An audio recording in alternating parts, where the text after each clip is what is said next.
Hello, this is Matthew with Copley Financial Group, and today we're going to do a market update. I know it's been a little while since I put one out. We've been going around here with our hair on fire, doing Roth conversions and all kinds of tax reduction strategies this time of the year. But I did want to get a market update out just because we've seen a lot of volatility in the market. Big up days, Dow's down 500, Dow's up 500.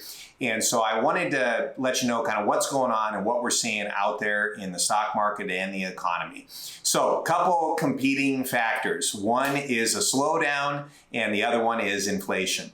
And so on the slowdown side, it does look like we potentially are going into a recession. We are seeing a slowdown in the data. The charts are telling us that there's a slowdown. There's a lot of factors that play into this slowdown. For example, the traffic during Black Friday and the holiday sales, even though it was substantially higher than it was in 2020 during the pandemic, it's still about 25% lower than it was in 2019, which is going to show some pretty pathetic sales numbers coming into next month when they start looking at the data. So the market's looking at that and saying, uh-oh, we're starting to see a slowdown. Some of the other things that I'm watching is we have a record number of insider sales. The numbers are really huge. Over $70 billion now have been sold insider, in people that are inside the companies. This is Elon Musk selling the Tesla shares. This is the Walton family selling Walmart shares. So just a record number, and it's over 70% higher than it normally is in any given year. Some of this may be that they're worried about taxes going up with Biden's proposals next year. So there may be a lot of selling to take advantage of the lower potential tax brackets this year versus next year. But generally, you see these large sales by insiders at times when the market is reaching highs, when it's reaching peaks, and these insiders start to see a slowdown within their own company. And so when you see this across the board, lots of selling going on, typically that tells that there is some slowdown that these insiders are seeing within their companies. And the data is letting us know this as well.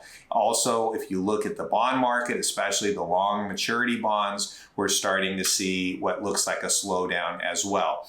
All stuff that says the economy is going to go into a recession, that we're going to see a slowdown, interest rates coming down, so on and so forth. So we want to be very cautious and make sure that we're not going to take a big hit if the stock market has a big drop or the economy goes into a recession. So obviously we've hedged a lot of the positions to protect the accounts in that scenario. But the flip side of that is inflation is a lot worse than they're making out. And if you've seen my videos in the past, you know I've been predicting that inflation is going to be a lot worse than they're telling us. And we're starting to see that now in the data. And they're finally starting to admit that the inflation is a lot worse. Just recently, the Federal Reserve Chairman admitted that we need to retire the word transitory because it is not transitory, it is permanent. And we're seeing this in a lot of the data. The current CPI is up about 6% year over year, and that's the consumer price index. But I also look a little deeper than the consumer price. You also want to look at the producer price index. And the PPI is actually up 9% year over year. And we're not even seeing all the inflation being passed through. The idea is these companies, they don't want to raise their prices until their competitors do. They don't want to be the first company to raise prices. So they wait for their competitor, right? Macy's doesn't want to raise prices until Nordstrom's and the other companies do as well. And so you want to make sure that you understand that the producer price index is the real increase in inflation. And we see this individually as well. You're seeing it, for example, beef prices. If you look at beef prices, they're up 20% year over year on the CPI. But they're up 33% in the PPI. So that's a sizable increase. And we're seeing this just I noticed at the local taco shop here in Mission Valley that we go to, carne asada burritos, which were $7 and something a year ago, are $10 now. That's $10 for one burrito. That's Roberto's over by Hazard Center. That's $10 for one burrito. So we're starting to see this obviously in a lot of the numbers with inflation. And I do think inflation is going to get a lot worse. And I want you to understand what's going on and why this is happening.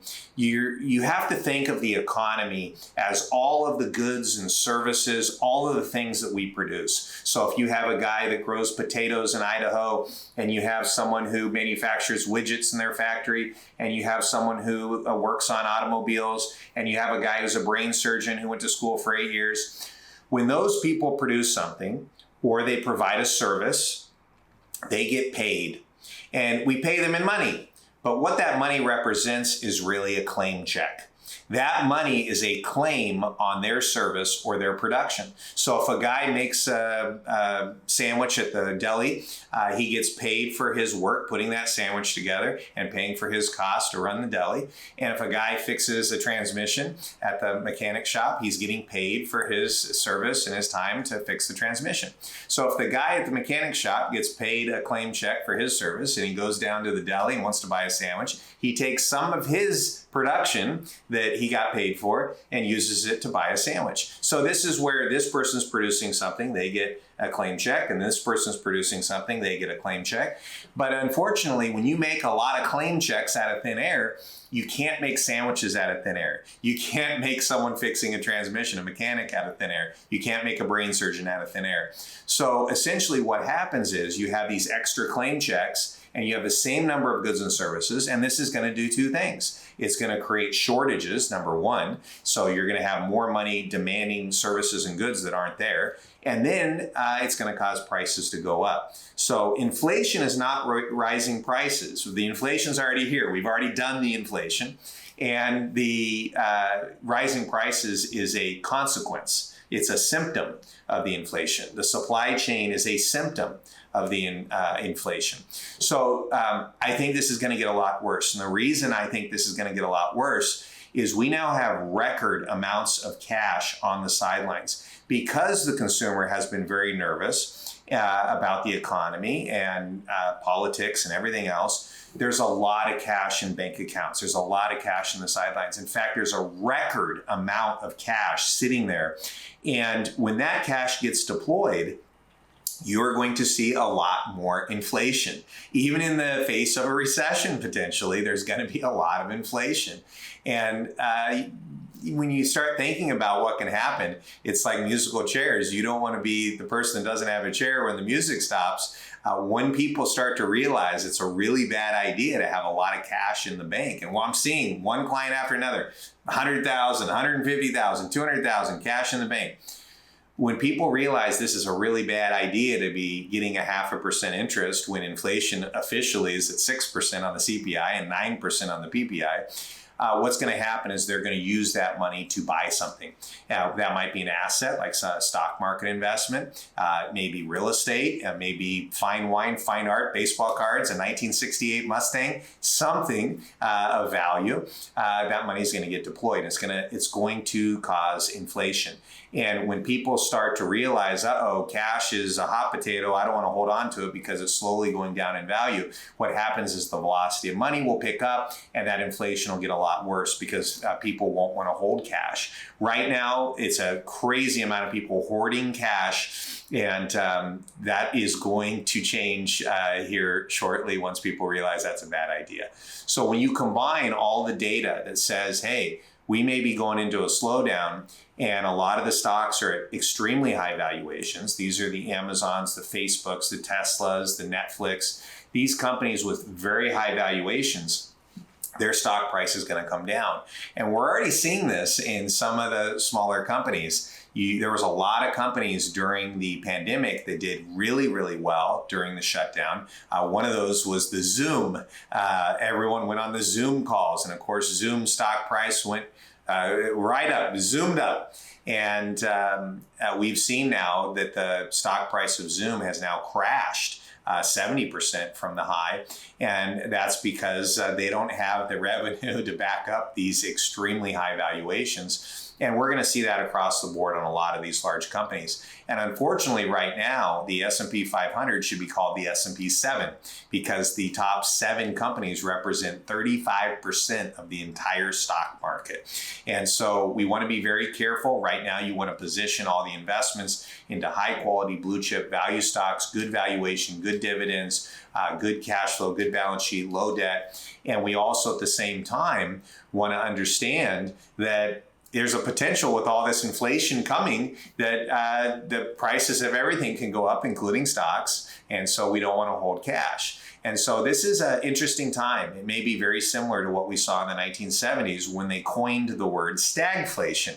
This is where you had a recession at the same time you had the consumer prices and the inflation going up.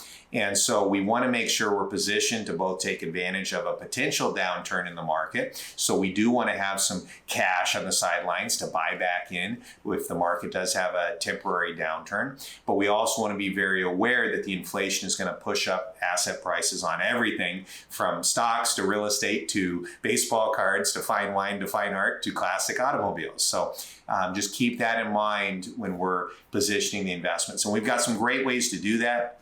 Obviously, the buffered index has worked fantastic. Everyone that's in that, we've made some great returns. And it's a way that we can invest in the stock market, but have some insurance. So if the market drops, we get reimbursed for a large chunk of our losses. And so that's a great way to do it. Obviously, the annuities have been a good way to protect yourself from stock market drop. And today we do have a fixed annuity that I like a lot.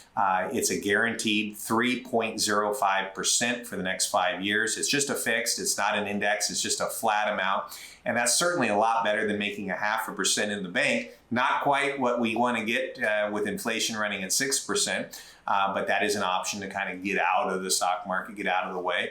And at the same time, give us at least try to keep up.